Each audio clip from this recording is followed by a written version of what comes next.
Sir ఒకసారి మీరు ఆంధ్రప్రదేశ్‌లో ఉద్యమాలు చేస్తున్నారు. ప్రత్యేక హోదా కోసం, విభజన హామీల కోసం. రేపు రేపు ఎలక్షన్ సంబంధించో అలా ప్రచారాలకో బీజేపీ నాయకులు పెద్ద ఢిల్లీ స్థాయి నాయకులు ఇక్కడికొస్తారు. మీరు ఉద్యమాల ద్వారా వాళ్ళని మీ మీ మీ కోరికలు ఏదైతే ఉన్నాయో చెప్పే ప్రయత్నం చేయొచ్చు కదా! ఎన్ని సార్లు ఢిల్లీ వెళ్ళాం. హ్మ్. కేంద్ర మంత్రుల్ని వాళ్ళ ఇంటి ముందు ఒకాయన ఇంటి ముందు వెంకయ్యనాయుడు గారి ఇంటి ముందు అప్పట్లో తాటికొండ నరసింహారావు ఆయన గోతులు దిగి ఆత్మ సమాధి కోసం ప్రయత్నం అన్ని టీవీ నైన్ అన్నింటిలో వచ్చింది చూడండి. హ్మ్. ఆఖరికి ఇంకొక ఏమండి మామూలు సార్ ఎంతమంది మంత్రుల్ని మాన్సుఖ్ మాండవీయ గారు అప్పుడు హ్మ్. హెల్త్ మినిస్టర్ ధర్మేంద్ర ప్రధాన్ గారు, గిరిరాజ్ గారు, నితిన్ గడ్కరీ గారిని బోల్డ్ సార్ని కలిసాం, రాజ్నాథ్ సింగ్ గారిని ఈ అసలు కనపడిన 8 మంది మంత్రులు కలిసామండి. డిమాండ్ చేస్తాను ఉన్నాను. ఏ రోజు ఒక పక్కన ఉద్యమం ఒక పక్కన డిమాండ్ చేయడం వెంకయ్యనాయుడు గారు ఆ రోజుల్లో హ్మ్. అనంత్ కుమార్ గారు ఉన్న చనిపోయారు అనుకోండి సార్ చెప్తున్నాను. అలాగా అనేక మందిని కలిసి ఒక డిమాండ్ చేస్తానున్నాం. దేశవ్యాప్తంగా నిన్న ఫిబ్రవరిలో ధర్నాలు, డిసెంబర్లో ధర్నాలు దేశవ్యాప్తంగా చేస్తానున్నాం, రిక్వెస్ట్ చేస్తున్నాం. కానీ రవికిరణ్ అనే యువకుడు ముగ్గురు బలహీన వర్గాల యువకులు శ్రీకాకుళం నుంచి విజయవాడ నడిపొట్టిన హ్మ్. బీజేపీ ఆఫీస్కి వినతి పత్రం ఇవ్వడానికి వెళ్తుంటే 1/2 కిలోమీటర్ ముందు ఆప్ చేసి పీయూషో, దేశయో, గుజరాతీలు చాలా మంది హ్మ్. విజయవాడలో స్థిరపడ్డారు. విజయవాడ వన్ టౌన్లో చాలా వరకు వాళ్ళదే పెత్తనం ఊళ్ళో మేము ప్రత్యేక హోదా కింద ఇద్దరు నై చల్తా జావో ఇద్దర్సే అని చెప్పి మా కార్యకర్తల్ని తన్నే పరిస్థితి చేసి బయటికి పంపించారు. విజయవాడ నడిపడిన ప్రతి ఒక్కళ్ళు గుర్తుంచుకోండి. వీడియోలు కావాలని నెట్లో కొట్టి చూడండి ఒకసారి. ఈ విద్యార్థులు వెళ్తుంటే అమ్మాలి బుద్ధి తిట్టారు. వాళ్ళకి అమ్మలాలి లేరా? మన విద్యార్థుల్ని, తెలుగు జాతి విద్యార్థుల్ని తరిమి కొట్టారు.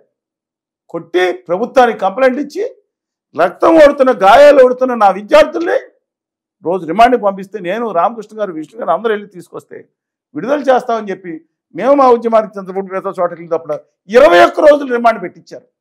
గాయాలు జరుగుతుంది, మాటలు తిని మానసిక వేదనలో ఉన్న విద్యార్థుల్ని మళ్ళీ వెళ్ళి ఆఖరికి కోర్టులో ఉన్న న్యాయవాదులందరూ ఇంత అన్యాయమా? గుజరాతీల పెత్తనం విజయవాడ మొదట్లో ఇంత దారుణంగా కొడతారా? కొట్టిన బిట్టి గాయాలైన వాళ్ళని తీసుకెళ్లి జైల్లో వేస్తారా అని చెప్పి మొత్తం వందలాది మంది న్యాయవాదులు వస్తే ఆ మహా న్యాయమూర్తి ఆవిడకి దండం పెట్టాలి. చట్టాన్ని దాటన్నా సరే న్యాయం కోసం నిలబడి జైల్లోంచి మేమందరం వెళ్ళి తీసుకొచ్చాం, విడుదల చేసి తీసుకొచ్చాం పిల్లలు. ఆవిడ తీర్పిచ్చారు. మంచి పద్ధతి కాదని ఆడిస్తుందండి. నేను వాళ్ళు చెప్పింది ఎవరికి బాధగా ఉండదు వాళ్ళ సార్ మిమ్మల్ని చూస్తే నాకు చాలా బాధేస్తది. కాదండి. నా పిల్లల్ని చూడండి, నేను ఎంత తిప్పలు పడ్డాను. నా విద్యార్థుల్ని ఆ గుజరాతీ వ్యాపారస్తులు వచ్చి విజయవాడ నడిబొడ్డులో తంతే ఒక్క మాట వీళ్ళు మాట్లాడలేదే. వీడియోలు ఉన్నాయి చూడండి. ఈ రాజకీయ నాయకులు మాట్లాడలేదే, ఖండించలేదే. పైగా పురంధేశ్వరి గారు మా ఆఫీస్ మీదకి వస్తారా అని అంటారు. ఏందండి ఇది? నాకు అర్థం అవ్వట్లేదు. ఎవరిని ఒక మాట వినతపత్రం ఇవ్వటమే తప్ప. ఒంగోలులో డాక్టర్ శ్రీనివాస భూమా మా మోడీ అంటే మా హోదా ఏమైంది అంతానికి దాడి చేసి కొట్టారే, గాయాలతో హాస్పిటల్ పాలయ్యాడు డాక్టర్ శ్రీనివాసరావు. ఒంగోలులో మీటింగ్ పెట్టినట్టు వచ్చాడు ఆయన. ఏమా బిడ్డ కాదా? తెలుగు జాతి బిడ్డ కాదా? మేం పెట్టలేం అని అందరూ వచ్చి ఇక్కడ ప్రచారం చేస్తారు కదా, కనపడతా? కడుపు రగులకు పోదండి వీళ్ళకి. 24 గంటలు టీవీలో చూపిస్తారు వీళ్ళని. బిడ్డలు అంటే నాయకులు పుడితే గొప్ప వాళ్ళు ఒక్కొక్కళ్ళు. ఆ అబ్బాయి ఆ డాక్టర్కు ఉన్న దాంట్లో 100 వంతు వీళ్ళకి లేదండి. ఆ తెలుగు జాతి బిడ్డ కాదా? వీళ్ళే బిడ్డలా? ఎంత మునుకోటి ఎవరండి? మునుకోటి గురించి కన్నీటి బొట్టు రాల్చిన నాయకులు ఎవరండి? Show business చేయొద్దానండి. శ్రీనివాసరావు ఎవరండి? బాన్ ఎవరండి? ఢిల్లీలో చనిపోయిన ఫిబ్రవరి 2019లో చనిపోయిన వ్యక్తి ఎవరండి? శ్రీకాకుళం ఆయన ఇల్లు ఆమెజ్ పే చేసాం. తర్వాత చంద్రబాబు నాయుడు గారు వచ్చారు. సరే వీళ్ళందరూ గురించి వీళ్ళు ఆత్మత్యాగం దేని చేశారండి? వీళ్ళని పదవుల్లో తీసుకురావటానికి. ఒక కన్నీటి పట్టు కూడా వాళ్ళతో రాల్చకుండా ధర్మ పోరాట దీక్షలు చేసి ఆ ధర్మానికి పక్కనకి వెళ్తుంటే వాళ్ళు అది మా నాయకుడు చాకచక్యం అనుకుంటుంటే ఉద్యమాలు 219 తర్వాత భీకరంగా చేసి మీడియా చూపించకపోతే మేము ఎక్కడ నిద్రపోయామని ప్రచారం చేసుకుని బూతులు తిడుతుంటే ఓ పక్కన ముఖ్యమంత్రిని నివాసాన్ని ముట్టడిస్తుంటే 900 మందిని విద్యార్థుల్ని నిర్బంధాల్లో పెట్టి వేధిస్తుంటే వీడు ఈ నాయకులందరూ ఎవరండి? ఇక మా కళ్యాణ్ బాబు గారు ఉన్నారు, పాచిపోయిన లడ్డూలు అన్నారు. మేము ఉద్యమం 2014 మార్చి 6 నుంచి మొదలుపెట్టాం. 2.5 సంవత్సరాల తర్వాత వచ్చారు ఆయన. వచ్చి పాచిపోయిన లడ్డూలు ఉన్నారు, మా ఆమరణ దీక్ష చేస్తా అన్నారు. అన్ని చోట్ల మీటింగ్ పెడుతున్నారు. సరే ఆఖరణగా వచ్చినట్టు అనుకున్నాం. సచ్చే ఆయన ప్రజలో తపన ఉంది, ఎంతో కొంత చేయాలని తపన ఉంది ఆయన మనసులో అనుకున్నాం.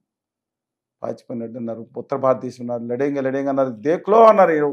ఢిల్లీకి వినపడేటట్టు గర్జించారు ఆయన. వాజ్పేయి గర్జించినప్పుడు ఈ 4 సంవత్సరాలు 7 సంవత్సరాలు ఇంకా నాశనం చేశాడే మోడీ గారు అని కంపెనీ.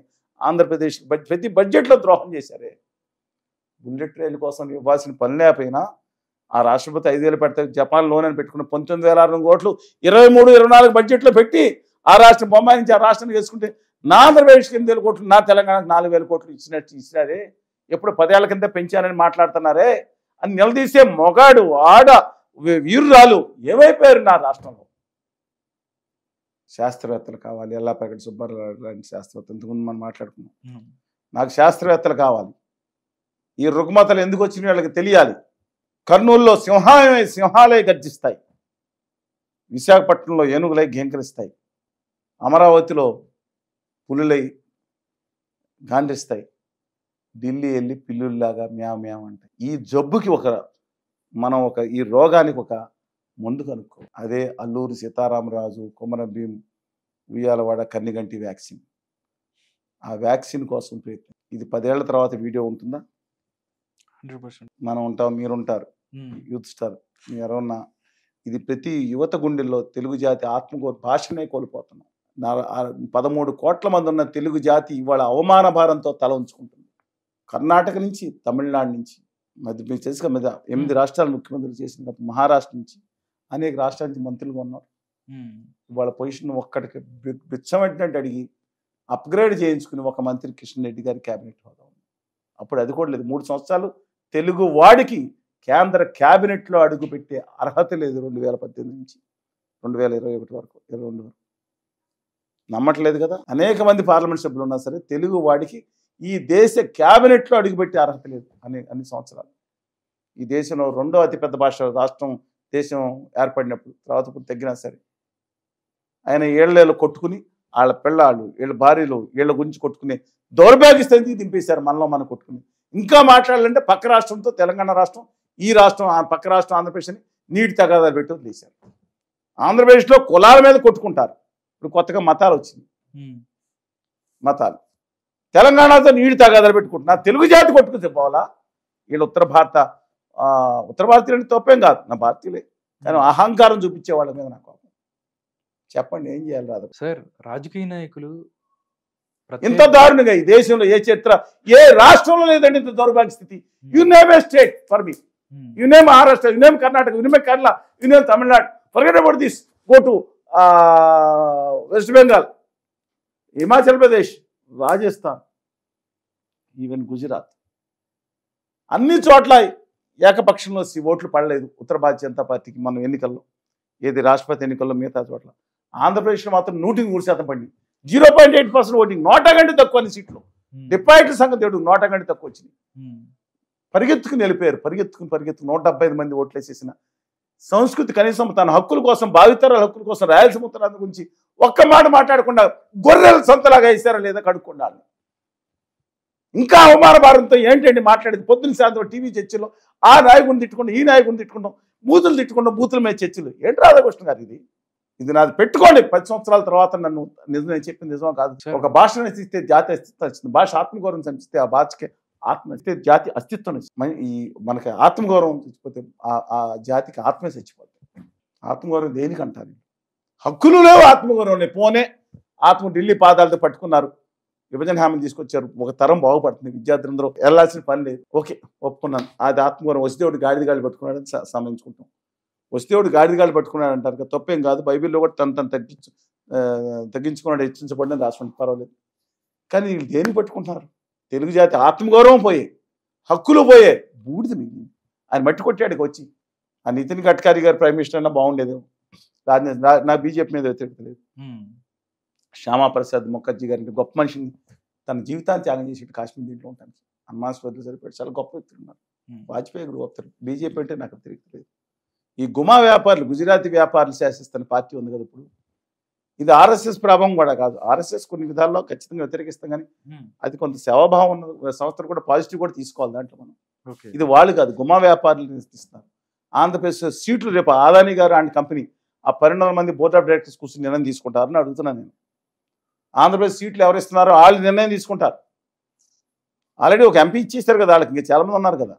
మన ఎంపీ అక్కడ ఉన్నాడు కదండి, గుజరాతీ వ్యాపారం ఆయనకి మన ఆంధ్రప్రదేశ్ ఎప్పుడు గుజరాత్ గురించి మాట్లాడితే ఆంధ్రప్రదేశ్ హక్కులు జనం చచ్చిపోతాను పట్టించుకోడు, ఆంధ్రప్రదేశ్ నుంచి ఎలక్ట్ అయ్యాడు రాజ్యసభ సభ్యుడి కింద. నిజమండి, తెలుసుగా మీకు. నత్వానీ గారు గుజరాతీ వ్యాపారి, అంబాదానీ గారి మనిషి. వాళ్ళు డిసైడ్ చేస్తారు ఆంధ్రప్రదేశ్లో సీట్లు ఇవ్వాలన్నమాట. వాళ్ళు ఇక్కడ పొత్తు ఉండాలో లేదో గుమా వ్యాపారులు డిసైడ్ చేస్తారు.